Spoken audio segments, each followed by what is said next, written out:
Damn it. ఏంటిటా కుండబద్దలు కొడతా అట్ట. నమస్కారం. కుండబద్దల ప్రేక్షకులకి స్వాగతం.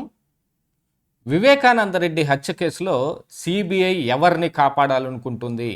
ఈ రోజున వైఎస్ సునీత ప్రశ్నిస్తున్న ఏకైక ప్రశ్న ఇది.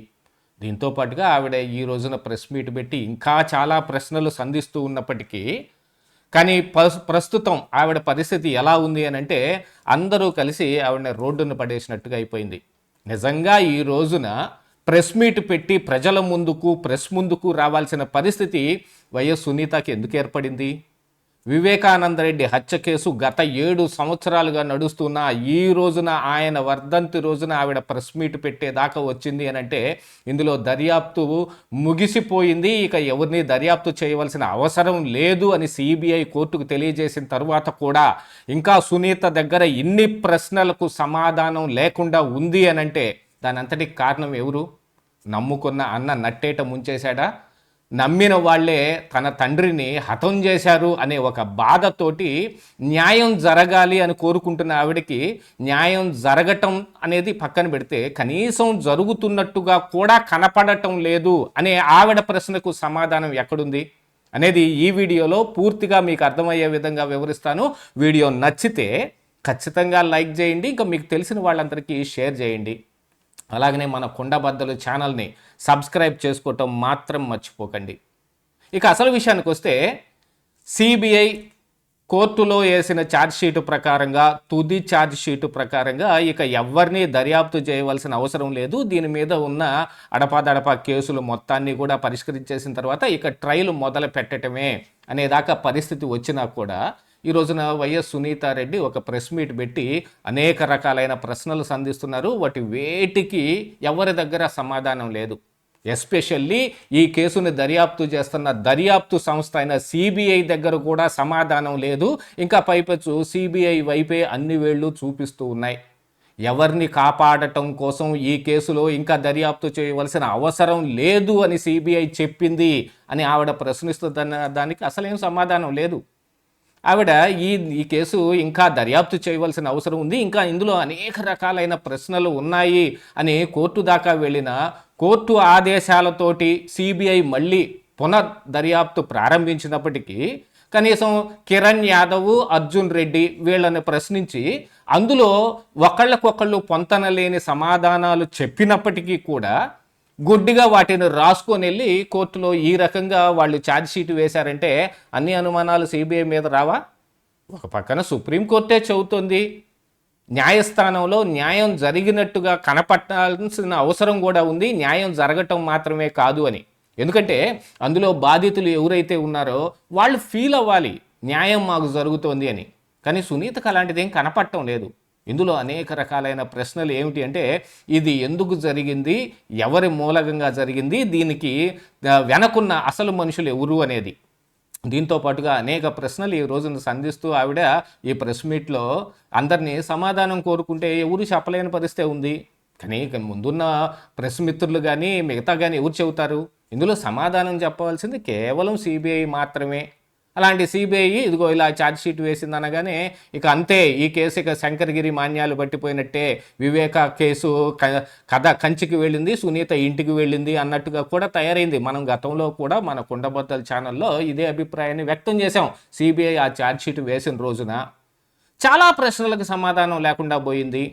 ఇందులో అప్రూవర్ ఉన్నప్పటికీ దస్తగిరి చెబుతున్న వాంగ్మూలం ప్రకారంగా ఇందులో వెనకున్న మనుషుల్ని పట్టుకునే అవకాశం ఉన్నప్పటికీ కూడా అవినాష్ రెడ్డి లాంటి వాళ్ళందరూ ఆడుతున్న పెద్ద పెద్ద డ్రామాల మూలంగా చాలా రకాలుగా సిబిఐ కూడా ఇందులో వన్ ఆఫ్ ది ఈ ప్రేక్షక పాత్ర మాత్రమే పోషిస్తూ కూర్చుంది. గతంలో విచారణకు రావలసిన అవినాష్ రెడ్డి సిబిఐ ముందుకు రాకుండా ఆయన పులివెందుల పారిపోతూ ఉంటే కారు వెనికిడితే ఎస్కాట్ లాగా వెళ్ళిన సిబిఐ కర్నూలులో ఉన్న విశ్వభారతి హాస్పిటల్లో అవినాష్ రెడ్డి తల్లిని పెట్టి ఆయన లోపల కూర్చొని బయట సిబిఐని కూర్చోబెట్టి ఒక పెద్ద డ్రామానే నడిచింది. అది మనందరం మన కళ్ళతోనే చూసాం, అది ఇంకా మర్చిపోలేదు. అంత ప్రభావం చూపించగలిగిన మనుషులు ఉన్నాయా ఈ కేసులో? మరి ఇక దర్యాప్తు అయిపోయింది అని అంటే ఏం సమాధానం లభించింది ఇందులో? అది ఇవన్నీ కోర్టు ముందు పెడతారు కోర్టులో ఏదో కొత్తగా కనపడుతుంది అని అంటే మరి ఈ కేసుని ఇప్పటిదాకా ఫాలో చేస్తూ వస్తున్న వాళ్ళందరికీ కూడా ఏ సమాధానం అందలేదు. ఎస్పెషల్లీ మరి పిటిషన్దార్ అయిన సునీతకే అందటం లేదు. అందుకని ఈరోజు ఆవిడ ప్రెస్ మీట్ పెట్టింది. ఇప్పటికి వివేకానంద రెడ్డి గారు చనిపోయి 7 సంవత్సరాలు అవుతుంది. ఈరోజే ఆయన వర్ధంతి సందర్భంగా ఆయనకి నివాళులు అర్పించి మరీ ఆవిడ ప్రెస్ మీట్ పెడితే ఎవరు ఏమీ మాట్లాడలేని పరిస్థితే ఉంది. ఇందులో సాక్షి ఎడిటరు మరి 7:30 నుంచి 10 గంటల లోపు వైఎస్ భారతికి 4 సార్లు ఫోన్ చేశాడు అనే వ్యవహార శైలి కూడా ఈ రోజున ఆవిడ బయటపెట్టింది.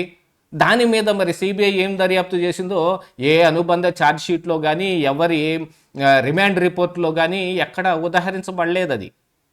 ఎందుకంటే ఇందులో ఈ కడప కేంద్ర కారాగారంలో ఒక ఇద్దరిని విచారించారు.